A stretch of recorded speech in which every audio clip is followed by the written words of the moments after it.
Asteroid ketiga terdeteksi berada di jalur tabrakan. Jaraknya hanya setengah jarak bulan dari kita. Dan ia berputar. Sepertinya ia sekarang sedang menuju matahari. Bagaimana jika batu angkasa seukuran lapangan bola ini tidak melakukan putaran itu? Bagaimana jika ia terus bergerak ke arah kita? Apakah ia akan hancur di atmosfer kita? Berapa banyak waktu yang kita miliki untuk menghindar? Seberapa besar zona bahayanya?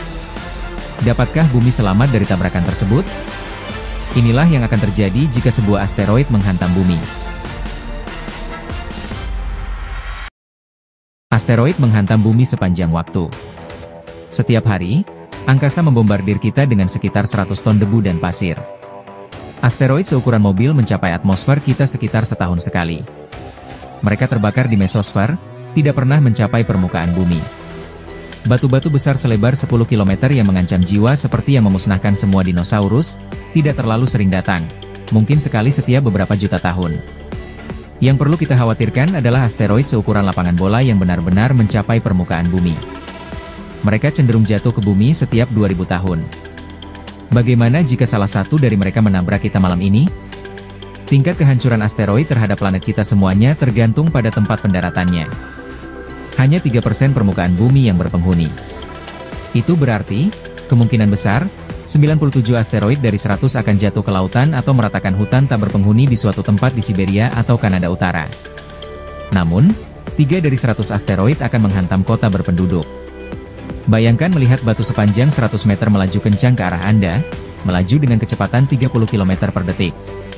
Dari saat batu itu melewati mesosfer tanpa cedera, dibutuhkan waktu kurang dari 3 detik untuk jatuh ke bumi.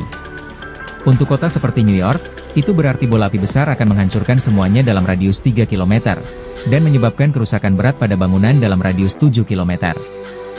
Mungkin tidak semuanya buruk. Pernah mendengar tentang meteorit yang menghantam kota Chelyabinsk di Rusia? Batu itu meledak dengan kekuatan 20 bom Hiroshima dan menyebabkan kerusakan senilai sekitar 33 juta dolar. Nah, dalam skenario kita, meteorit itu 5 kali lebih besar.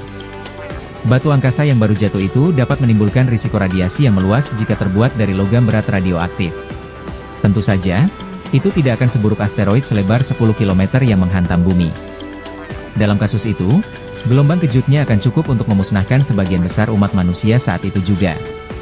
Bumi akan mendapatkan kawah baru dengan diameter lebih dari 100 km dan cincin puing asteroid akan memberikan kita penampilan seperti Saturnus. Sebagian besar puing-puing ini akan kembali menghujani bumi, membakar kota-kota dan hutan, serta membakar semua yang tidak terlindungi. Anda mungkin ingin berinvestasi dalam bunker bawah tanah sebelum hal ini terjadi. Karena di permukaan, akan sangat berdebu. Semua debu dan asap ini akan menghalangi sinar matahari. Tanpa matahari, semua tumbuhan dan banyak hewan akan punah. Setelah sekitar 1 tahun, atmosfer akan cerah, tetapi hanya akan ada sedikit makanan yang tersisa untuk manusia. Dan jika kita tidak cukup banyak akal, ini akan menjadi akhir dari ras kita. Kita akan mengalami nasib yang sama seperti yang dialami dinosaurus 65 juta tahun yang lalu. Hal baiknya adalah, kita memiliki atmosfer untuk melindungi kita dari sebagian besar asteroid, dan NASA untuk mengawasi semua batuan luar angkasa yang berterbangan di sekitar kita. Hal buruknya adalah, terkadang sulit untuk mendeteksi batuan yang datang hingga semuanya terlambat. Beritahu kami pendapat Anda.